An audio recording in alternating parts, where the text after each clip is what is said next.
சஷ்டி கவசத்துல ஒரு வரி வருது, ஒரு நாள் 36 கொண்டு. அதாவது கந்த சஷ்டி கவசத்தை ஒரு நாளைக்கு 36 முறை படிக்கணுமா. படிச்சா 7 மணி நேரம் ஆகும். நான் படிச்சிருக்கேன்.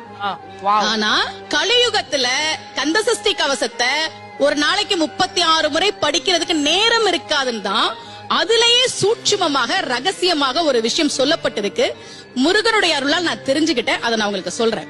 ரவண பவச ரரரரரரரா ரிவன பவச ரிரிரிரிரிரி, இதுக்கெல்லாம் என்ன அர்த்தம் நான் தேடி தேடி தேடி முருகன் அருளால் தெரிஞ்சுக்கிட்டேன். சரவண பவ முருகனுக்கான மந்திரம். இத 6 முறை சொல்லணும்.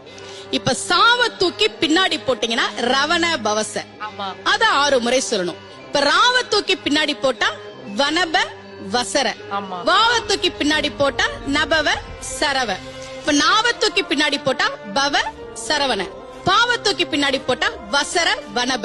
ஒன்னொன்னையும் 6 முறை சொன்னா 6 × 6 36 வரும்.